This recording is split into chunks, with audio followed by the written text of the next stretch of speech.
Hey everybody, tonight I'm with Lindsey and Logan. Lindsey, how old are you? I'm 27. Logan, how old are you? I'm 21. And where are you guys from? We're both from Phoenix, actually. Yeah, both from Phoenix. Where'd you guys go to school? I went to school in the west side, Valley Vista. And I went to Barry Goldwater, which is like the north. So I was talking to you earlier. You guys mentioned to me that you guys are living out here on the streets. Is that correct? Yeah. And are you guys doing drugs at all? Yeah, both struggling with the blues. Yeah, both of us. How long have you been doing blues?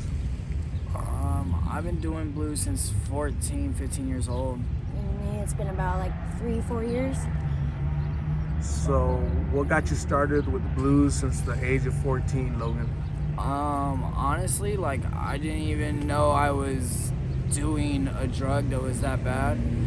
Like, I was only smoking weed, drinking, and maybe doing some coke here and there because it's high school. So blues never really came out until the end of 2014, beginning of 2015. And I turned them down for like months because I saw one of my friends had them and he was trying them, and I was like, what the hell are you smoking on foil, dude? Like, in my house, like, my mom's here, and like, this is just, I wasn't feeling it. And then, like, after a while, like, you know, peer pressure and curiosity, I just ended up trying it, and like, you know, 1-2 hits, and I was off. I was just buying them every day ever since then. So, and I'm 21 now, so what, 7 years, something like that. How about you, Lindsey? Well, I started with heroin when I was 15, and I was on it for 3 years, and I actually got clean off of it. I was doing good for like 7 years, and these blues came out, and I actually tried one once, and I've been hooked since on those. So Logan, you started doing blues at 15. Yeah. Lindsey, you started doing heroin at age 15. Yeah. Is that friends, family? How do you get, when you're that age, how do you get a hold of that stuff? Friends. Like, Yeah, pretty much just friends. And like, I grew up on 27th and Van Buren, so like, and for me, I don't know if it's for her as a girl, like for me as a dude and as a kid growing up, I always was outside. I was always in the streets and stuff like that, and I've been homeless on and off since 14, 15 years old, starting out, and then now I'm really out here where we have nowhere to go. So like, since then, 14, 15, when I'm homeless on and off, all I have is everybody that I meet on the streets and some family and friends that I've had over the years. So really, it just came down to, once I started the drugs, especially the blues, anybody that I was hanging out with on the street or met on the street, they had it or they knew where to get it. And it always just came down to like, where can I get it? Like, I didn't, you know what I mean? It always became about the drugs and everything like that, especially when these blues came out. They just took everything over. When are you guys gonna be ready for treatment? we want to go. We really do. And it's just like it's the willpower, and then it's getting to that rock yeah. bottom too, because you have to really want it to go, and we also don't want to go in if we're not completely ready, because if we go in and we're not completely ready, we don't want to like waste our time. Like, we've gone to detox like how many times? Like, I mean, I've been like probably 7, 8, and I've been to Copper Springs at least like 14 times, and we go for that week, and then we get out and we're like, oh, let's smoke again, and it's just like a whole waste of time. Yeah. So we want to make sure that we're completely ready to go, and we've been talking about it recently, and we really do want to go. Yeah. We're tired of it. So since the age of 14 and 15 doing drugs, you still haven't hit rock bottom? You still... Well, I mean, we hit a pretty hard rock bottom 4, 5 months ago, right? Yeah. It was like 5, 6 months ago, something like that. And then we got clean for like 3, 4 months. We went to detox, and the first day we got out, we actually did something instead of like, oh, let's just go down to McDowell and get high. We went straight to the methadone clinic, spent 7, 8 hours there, like from 10 o'clock in the morning all the way till they closed like 6, 7, like to actually do something different. And it worked for 3, almost 4 months. We were doing good and everything like that. And then slowly, since we were like clean and we didn't have to like go outside every day and struggle to get high, we got we got too comfortable and got bored. Instead of like getting clean and staying clean and looking for a job and stuff like that. Yeah, we didn't. We just went, did our methadone, oh, we're good, let's just come back to the crib and we'll just kick it, like, and then, you know, that's what got me started with the drug as well, is like boredom, you know, and that's what really gets a lot of people, from what I heard, is like just getting too comfortable and having nothing else to do with your time. It's gonna happen, especially for a drug addict. In the mind of a drug addict, it's gonna happen. Any violence out here that you guys see or has happened to you guys? Yeah. Yeah. I was just punched in the face about like 3 weeks ago. I also had another dude punch me in the side of the head about a couple months ago. That's just, to me, and being a female, it's already hard enough out here, you know. I don't ever really go anywhere without him, and just a couple times he's been in the store or something, crazy stuff like that happens. So the only time something's happened is when I'm in the store for like 2-3 minutes. Yeah. Other than that, I mean, there hasn't been a whole lot, but like for those times, it was bad. To me, like too. I know. Other than that, on my end, no, I haven't really gotten messed with or anything like that happened. So, I mean, we've seen things happen out here, but nothing too crazy towards us, except for that stuff that she brought up. Just, I don't like being out here just because this is not a really safe area either, and me being a female, I don't feel comfortable. And then I have him, I'm good, but that's another reason why we want to get off the streets. We don't want to be, you know, out here and have to worry about it, have to carry knives on us, so we're okay, you know. Any overdoses for you folks?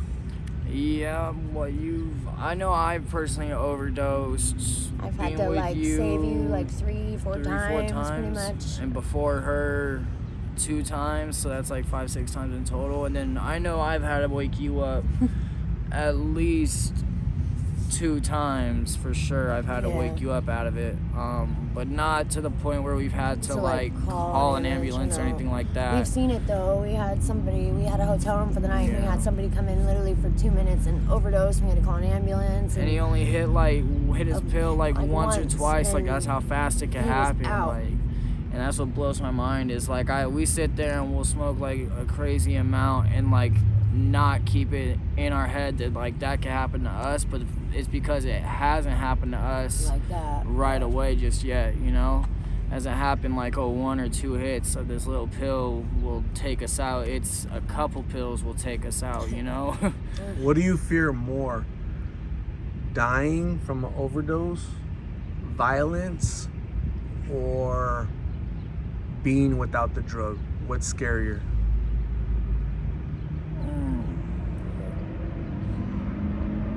I want to say overdosing just because I'm scared to overdose, but not personally. I'm scared for the reaction of my peers when they hear or get the news about it, because that's the one way that I would preferably for me not want to go, especially because of, you know, for my family and stuff, and they're already, you know, they want me to get off this, and like that's the one thing that's keeping them from staying in contact with me as much as they want, as much as they can, to make sure that I haven't overdosed and nothing wrong has happened. Like, that's what I'm scared of, is just for on their end.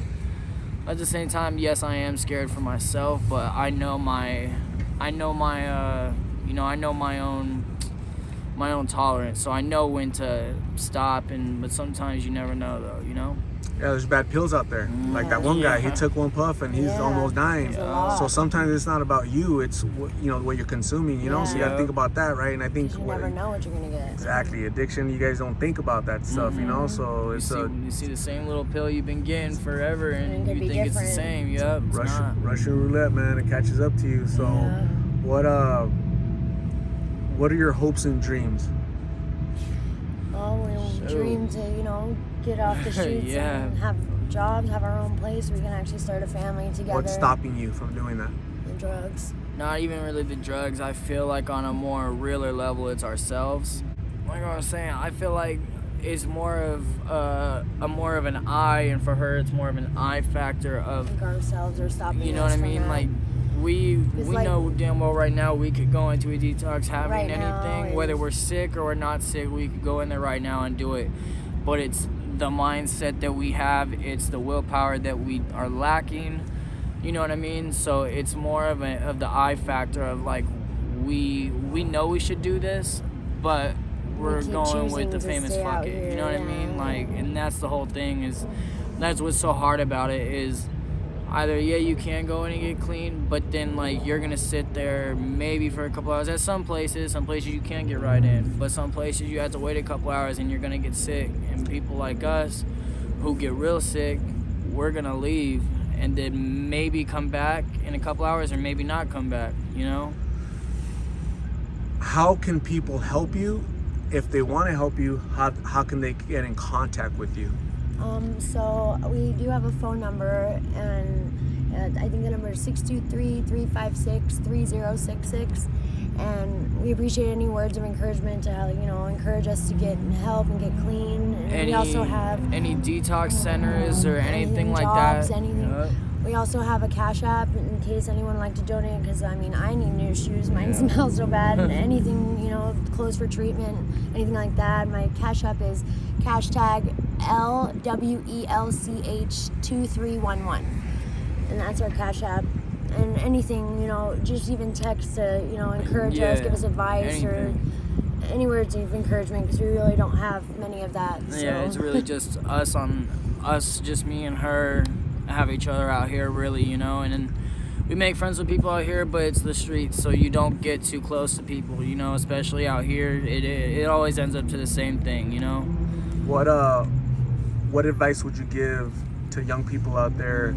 They're 14, they're 15 like you guys, and they're thinking about trying this, or they are doing it. What would you tell them? I would tell them you need to turn the hell around and say no, because ever since I've started it, I've been hooked on it, and it's something that you try once and you're hooked. And not many people can say they've just done it once. And no, it's not my thing. Usually people who do them, you try it once and they're doing it every day, like you said. And I was the same way too. And we would just recommend you do not do it.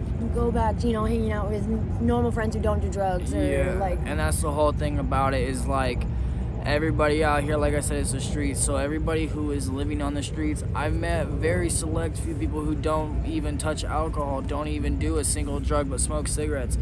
But still, the streets are mostly people who are on drugs, alcohol, or whatever, and they've been on it all their life, and whether they want to get clean or they don't, it doesn't matter. They're still out here doing the same thing, and every one of them regrets it. The very few who say, I don't really care, it's whatever, like, they're mostly just lying. They're not paying attention to what they're really thinking, So if you're a 13, 14-year-old wanting to try it, don't. I wouldn't do it. Think twice about it and don't, and just try and stay home with your family, not run away and come out to the streets, honestly. What's the youngest you've ever seen people smoking? What's the youngest you've We seen? saw a 12-year-old before my brother, I got my brother on pills, and he was, like I said, I started when I was 14, 15. He started like a year after. He's 2 years younger than me, right? Yeah.